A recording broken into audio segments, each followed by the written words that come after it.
Ya, dan untuk mengetahui situasi terkini di Gedung DPRD DKI Jakarta setelah masa penutupan diperpanjang hingga 9 Agustus 2020. Kita sudah terhubung dengan produser lapangan CNN Indonesia, Aditya Aksani. Selamat malam, Adit. Adit, bisa mendengar suara saya? Selamat malam, Mevri. Baik. Ya, Adit, apa saja kemudian agenda dari Ya, DPRD DKI terdengar, Jakarta Mevri? yang terdampak akibat adanya penutupan gedung ini?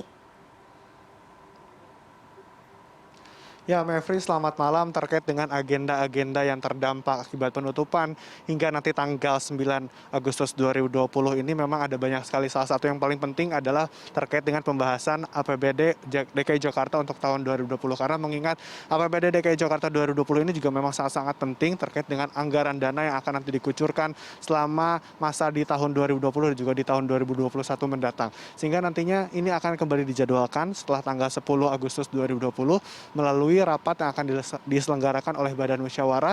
Nanti akan dijelaskan kembali terkait dengan bagaimana sistematika penjadwalan dari agenda-agenda yang tertunda selama satu pekan penutupan lanjutan dari gedung DPRD Provinsi DKI Jakarta. Karena kita tahu bersama bahwa gedung DPRD DKI Jakarta ini ditutup dari mulai tanggal 29 Juli hingga tanggal 3 Agustus hari ini seharusnya sudah dibuka kembali.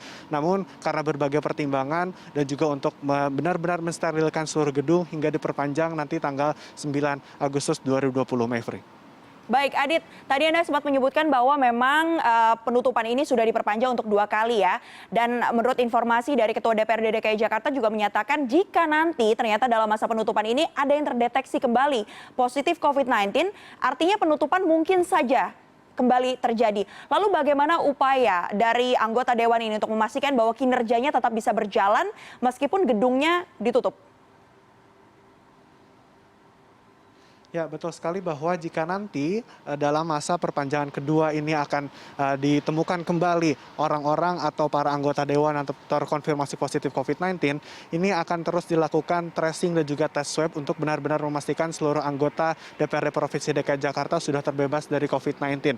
Seperti itu. Dan terkait dengan kegiatan-kegiatan pekerjaan yang memang bisa dilakukan di rumah, ini akan dilakukan secara WFH terlebih dahulu. Namun untuk bagian sekretariat memang harus selalu standby berada di kantor. Nah, tadi juga kami sempat mewawancarai atau mendapatkan konfirmasi dari Prasetyo Edi selaku Ketua DPRD Provinsi DKI Jakarta menyebutkan bahwa untuk bagian sekretariat ini harus selalu melakukan penyemprotan desinfektan secara berkala lebih rutin daripada ruangan-ruangan lain mengingat mereka masih tetap harus bekerja di gedung selama berhari-hari seperti itu. Meskipun pada bagian beberapa gedung memang masih ditutup hingga nanti tanggal 9 Agustus 2020. Karena mengingat jumlah positif COVID-19 di DKI Jakarta dari hari ke hari makin terus bertambah. Bahkan untuk hari ini saja sudah tercatat ada penambahan sekitar 400 lebih kasus sehingga total di DKI Jakarta sudah mencapai angka 22.433 kasus. Dan di Indonesia sendiri sudah bertambah sekitar 1.600 kasus yang bertambah menjadi 113 kasus.